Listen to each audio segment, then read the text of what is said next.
Hello friends, आज अपन पढ़ने जा रहे हैं क्लास 9 का एक्सरसाइज 11.2 का क्वेश्चन नंबर 4। चैप्टर है surface area and volume. Chapter number 11। Question number 4 है the radius of a sphere balloon increases from 7 centimetre to 14 centimetre as a air is being pumped into it.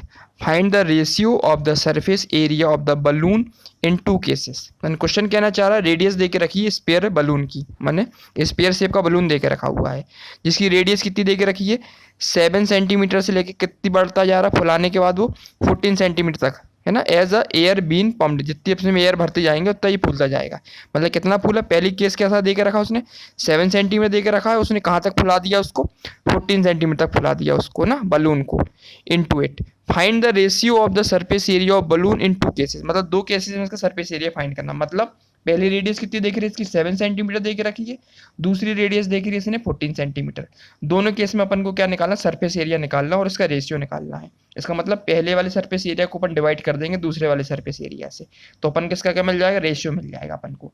ठीक है, तो अपन start करते हैं इस question को। सबसे पहले अपन गिवन लिखेंगे, क्या क्या देके रखा। सबसे लिखेंगे अपन रेडियस, लिखेंगे पहले रेडियस ऑफ, रेडियस मान लेते हैं अपन क्या, r1 मान लेते हैं। रेडियस ऑफ स्फीयर, पहली स्फीयर की रेडियस कितनी देके रखी है बलून की, बलून के शेप में रेडियस है, इसको अपन क्या मान लेंगे, r1 इक्वल टू कितना मान लेंगे 7 सेंटीमीटर, है ना। ये गिवन देके रखा हुआ है पहला।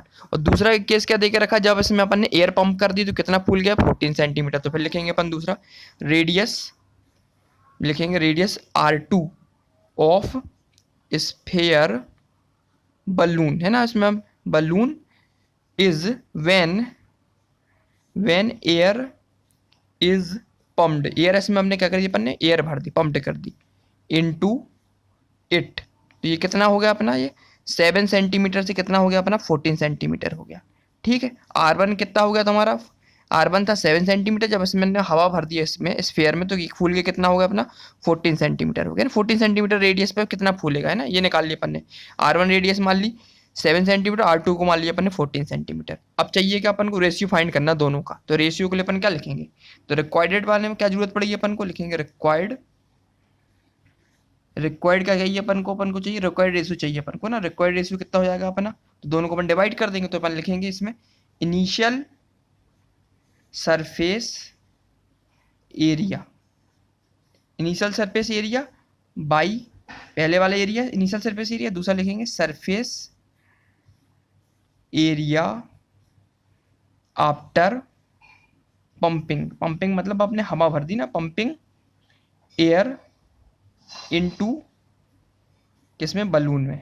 ठीक है, इनिशियल कंडीशन में और जस्ट बलून में हवा भरने के बाद। तो फाइनल अपन ने फॉर्मूला पढ़ा हुआ है, इनिशियल इक्वल टू फॉर्मूला क्या होता है अपना, सरफेस एरिया क्या होता है स्फीयर का अपन ने पढ़ा हुआ होता है 4 पाई r1 स्क्वायर हो जाएगा।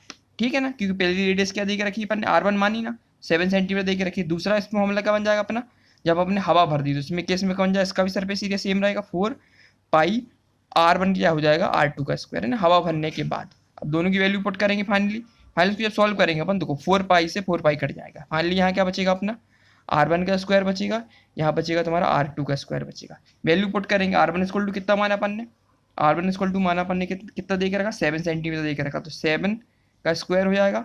और फाइनली r2 कितना दे के रखा अपना 14 दे के रखा था, 14 का स्क्वायर हो जाएगा। इसको सॉल्व करेंगे अपन, 7 का स्क्वायर मतलब 7 इंटू 7 और 14 का स्क्वायर मतलब 14 इंटू 14। इसको अपन क्रॉस करेंगे तो 7 वन जा 7, ये 2 बार गया, और ये 7 वन जा 7, ये 2 बार गया। तो फाइनली यहाँ से क्या मिला अपन को 1/2 इंटू 1/2। ये फाइनली इसको सॉल्व करेंगे कितना मिलेगा, 1 इंटू 1 का मल्टीप्लाई करेंगे 1 मिलेगा, 2 इंटू 2 का मल्टीप्लाई करेंगे तो 4 मिल जाएगा। तो रेशियो कितना मिल गया अपन को, फाइनली रेशियो मिल गया 1:4 मिल गया अपन को। ठीक है, स्फीयर का रेशियो मिल गया। ये तो अपन को फाइंड करना था, क्वेश्चन में क्या कह रहा चाहता, find the ratio of the surface area of the balloon in two cases, दोनों केस में। पहला केस कब था, जब 7 सेंटीमीटर देकर रखा था, जब से अपने हवा भर दी, इसकी रेडियस कितनी रेडियस पे 14 सेंटीमीटर पे। दोनों को अपन ने निकाल लिया, उनको डिवाइड कर दिया अपन ने, initial surface area by surface area after pumping air balloon. तो दोनों एरिया 4 पाई है r1 स्क्वायर अपॉन 4 पाई r2 स्क्वायर। तो r1 बाई r2 का स्क्वायर किया फाइनली, तो कितना रेशियो मिल गया अपन को 1:4 मिल गया अपन को। तो लिख देंगे अपन लास्ट में, लिख देंगे क्या लिख देंगे अपन इसमें,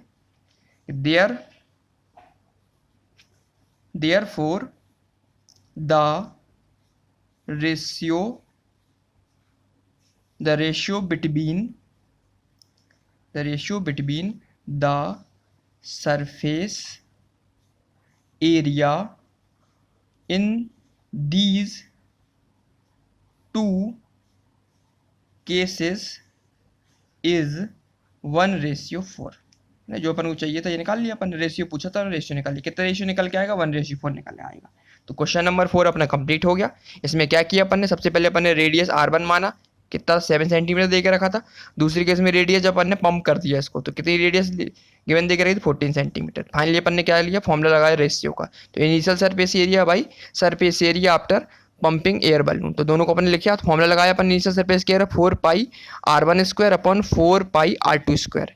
4 पाई से 4 पाई कट गया, finally R1 square upon R2 square. सारी वैल्यू अपन ने पुट की। R1 स्क्वायर की वैल्यू दे के रखी थी, R की वन की वैल्यू 7 और R2 की वैल्यू 14 दे के रखी थी। तो दोनों वैल्यू पुट की, फाइनली रेशियो कितना निकल के आया? 1:4 निकल आया। तो लिख दिया therefore the ratio between the surface area in these two cases is 1:4। तो क्वेश्चन नंबर 4 अपना कंप्लीट हो गया है। अब नेक्स्ट वीडियो में अपन क्वेश्चन नंबर 5 स्टार्ट करेंगे। ठीक है, थैंक यू।